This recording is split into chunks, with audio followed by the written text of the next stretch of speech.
نو دلته الله تعالی وفرمیل کان من الجن، دې د جناتو نه و. نو جناتو نه یعنې د دې چې د کوم عنصر غالب استعمال په دې کې شوی دی، څنګه چې انسان د څلورو عناصرو نه جوړ دی، هوا، اوبو او خوره او اور.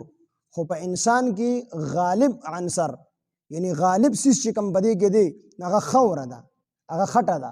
د خټې نه الله تعالی وایي ما دا انسان پیدا کړی دی. نو په دې کې هوا هم ده، په دې کې اوبه هم دي، په دې کې اور هم دی، خو چې کوم پکې زیات سیز دی هغه خټه ده. د دې وجې نه انسان کې عاجزي وي. او جنات چې دي پیریان، نو په دې کې غالب عنصر یعنی کوم زیات چیز په دې کې استعمال شوی دی هغه اور دی، انسان کې خوره ده. او په پیری کې په جن کې په دې کې زیات اور استعمال دی.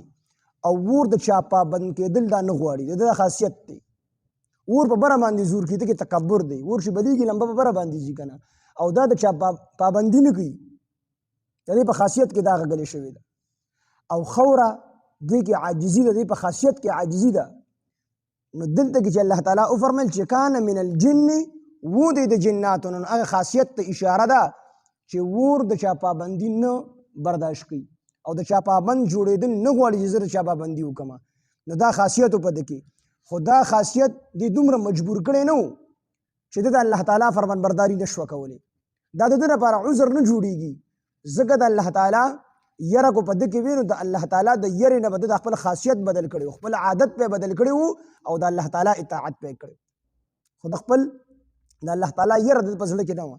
او تاسو ته مو مخکې ویلي چې د الله تعالی په علم کې و چې دا به سرکشه وي، چې کله د دې ځمکې نه مخکې په دې د انسانانو نه مخکې په دې ځمکه باندې جنات آباد وو، نو دوی به چې کوم دی ګناهونه کول، قتل او غارت پې کو.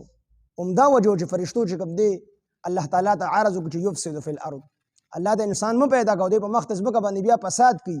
نو فرشتو ته څه علم غیب نه و، خو فرشتو قیاس کړی و د پیریانو په انسانانو باندې، چې څنګه دا پیریان د انسان نه مخکې آباد وو، دوی به یو بل سره دشمنۍ وي، تربګنۍ وي، وینې به یې تویولې د یو بل. نو فرشتو الله تعالی ته ووایي چې څنګه دا پیریانو د یو بل وینې توی کړي دي، دقه شان به د انسانانو توی. هغې ته وکتل، هغه قیاس چې کوم دی په انسان باندې و. نو الله تعالی په دې باندې فرشتې مقرر کړې او ټولې ووالو ویې ځغلول، ختم یې کړل. دا ابلیس یو د زبرګ زبر کېدو او د به هر ځای کې د الله تعالی عبادت کو. نو فرشتو الله تعالی ته عرض وکړو چې الله تعالی دا ابلیس چې دی پکې ډېر لوی زبرګ دی، ده ته څه مه وایه. نو الله تعالی د فرشتو هغه سوال قبول کړو، ده ته یې څه ونه وي، خو الله تعالی په علم خو د مخکې نه وه چې دی به دا سرکشي کوي. نو دی د الله تعالی چې کوم دی اسمانونو ته راوخېږي او د فرشتو سره به یو ځای پاتې کېږي. نو بیا چې کله الله تعالی فرشتو ته وي تاسو ټول د آدم علیه السلام د سجده وکړئ، نو ټولو فرشتو سجده وکړله او ده وی زه سجده نه کوم. وروسته د بیا الله تعالی تپوس کړی دی تا دا سجده ولې ونه کړله؟ نو ده وی الله تعالی دا انسان دی د خټې نه پیدا کړلی، زه د اور نه پیدا کړی یم، نو زه به چې کوم دی ته سجده کوم. خلقتنی من نار و خلقته من طین، الله تعالی زه د اور نه پیدا کړی یم او د انسان دی د خټې نه پیدا کړی، نو زه یعنې زه په ده باندې چې کوم دی د پاسه یم، د اور او د اوبو د یو بل سره نه کېږي. مطلب یې دا و چې زه د ده نه غوره یم، نو په کار ده چې دی ما ته سجده وکړي، زه به ده ته سجده کوم.